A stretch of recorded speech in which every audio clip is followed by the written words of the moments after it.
I'm Andrea Seuss from Andrea Seuss Yoga Studio. Restorative yoga involves the practice of letting go and the art of relaxation.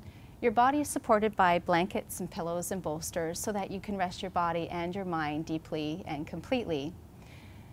Restorative yoga is intended to stimulate the parasympathetic nervous system, coming into a rest and digest state and away from the fight or flight that we sometimes feel when we're under stress.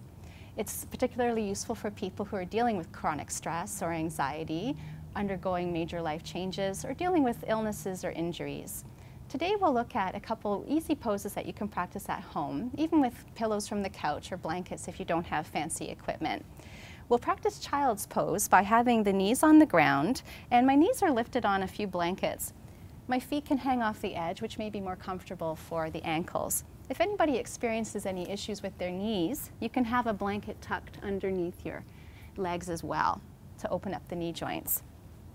I've stair stacked the bolsters, so I'm filling in a little bit of space, bringing the top bolster towards me and then coming up and over. When you fold over the bolster, you'd like to come down in a way that both elbows are resting on the ground, and you'd like to turn your head to one side so that your neck feels free. About halfway through this pose, you could turn your head in the other direction, and you might choose to linger in a restorative pose for 5, 10 or more minutes if this feels comfortable for you, letting your awareness and your body sink in to this pose. If this was too low for you, you could always put another prop underneath one of the bolsters so the pose comes a little higher, but if you do that, you would have to have something underneath your elbows to raise the arms so you can relax your shoulders. When you come away from any restorative pose, you're pressing your hands into the ground and gently rolling up, coming up very slowly, and then we would transition to a twist.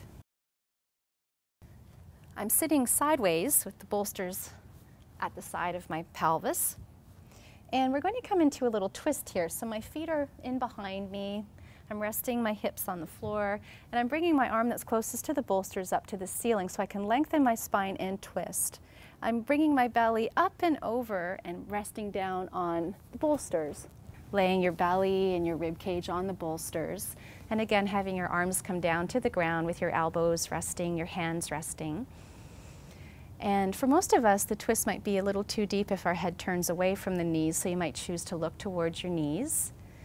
And again, with this pose, if it's most comfortable to have the prop lifted a little bit higher, you could put something under so you're not as deeply twisting. If you lift yourself higher, you will have to lift some blankets underneath your arms so that they're not hanging. And again, you could stay here for as long as you're comfortable. When you come up from the ground, you'll press down into your hands and roll back up. And of course, you would repeat this twist on the other side. Again, when you need to rest and go inside and just have a little bit of time to recharge and rejuvenate your body, restorative poses are very helpful and can be practiced by everyone. Again, this is Andrea Seuss from Andrea Seuss Yoga Studio.